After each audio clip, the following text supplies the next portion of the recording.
Hey guys, it's your favorite pop culture whore here. What the hell did you just say? Hey guys, it's your favorite pop culture boy, Don. And in this video, I'll be talking about Amerie, the iconic, beautiful R&B singer that blew up in the early 2000s. Now, before we get into the meat and potatoes of this video, I have a question. Are you subscribed yet?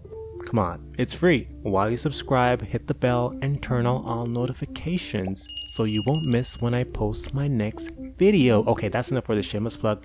Now let's get into the video. Now, if you were around for the 2000s, you know R&B was lit. We had Monica, Toni Braxton, Brandy, John Legend, DC, Usher, and yeah, Amerie. Amerie was born on January 12, 1980 in Massachusetts. Amerie enrolled at Georgetown University in Washington, D.C., where she graduated with a BA in English and Fine Arts minor in design. While Amerie attended university, she met record producer Rich Harrison, who was already known for working with the queen of hip-hop soul, Mary J. Blige. After they first met in a McDonald's parking lot, the two hit it off, and they began working on Amerie's demos, which led to a record deal with Columbia Records. Amerie's debut studio album, All I Have, was released on January 30th, 2002. The album was produced entirely by Rich Harrison. All I Have received a gold certification from the RIAA and issued 2 singles, Why Don't We Fall in Love, which peaked number 23 on the US Hot 100, and Talking to Me, which peaked number 51 on the US Hot 100.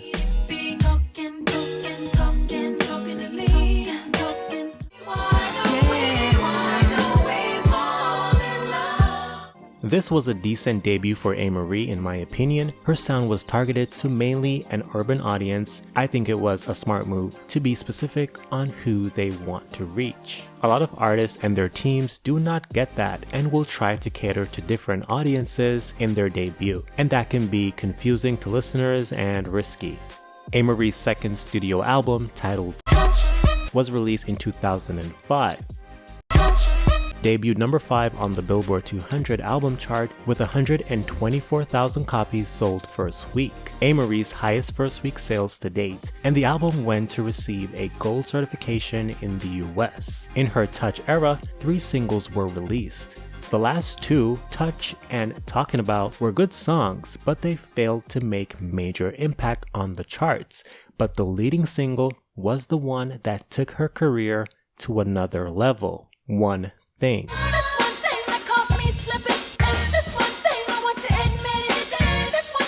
On One Thing, Amerie sings about a relationship. The relationship is not the best overall, but there's one thing that keeps her coming back for more. On the chorus, there's an emphasis on the phrase one thing, and we can all assume what that one thing is. She told Blender magazine that the one thing could be bringing flowers or something more physical.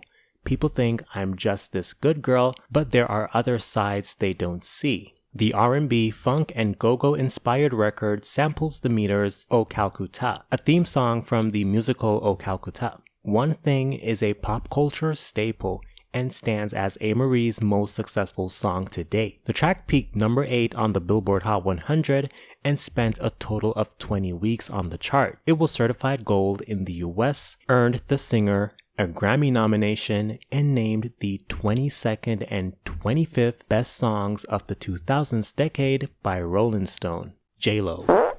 Amerie recorded One Thing in 2004. Both Amerie and Rich Harrison, who produced the track, wrote and finished the song in 2 to 3 hours. After that, Amerie's manager, Len Nicholson, heard the song. Naturally, he knew it should be the lead single. Amerie and her team submitted One Thing to Columbia execs multiple times, and each time the label rejected the song, saying it needed to be bigger. And One Thing was an already loud song. So yeah, the label was telling them to change things while being unspecific on what they should change. Amerie and Rich believed in the song, so they took things into their own hands and leaked the track to radio, where it received an overwhelming amount of love. Columbia saw this and tried to allegedly sabotage Amerie and her team because Jennifer Lopez, aka our favorite vocal stealer, heard it and wanted it for her album Rebirth.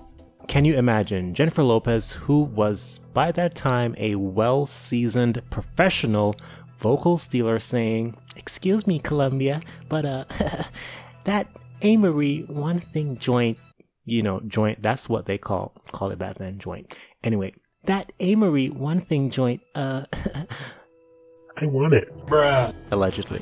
But thank the gods in heavens, radio said, hell no, y'all can suck my beat, making her have to settle for that bum-ass Get Right song. A song which had the sticking, she was like, anyway, it won't copyright it, blah, blah, blah.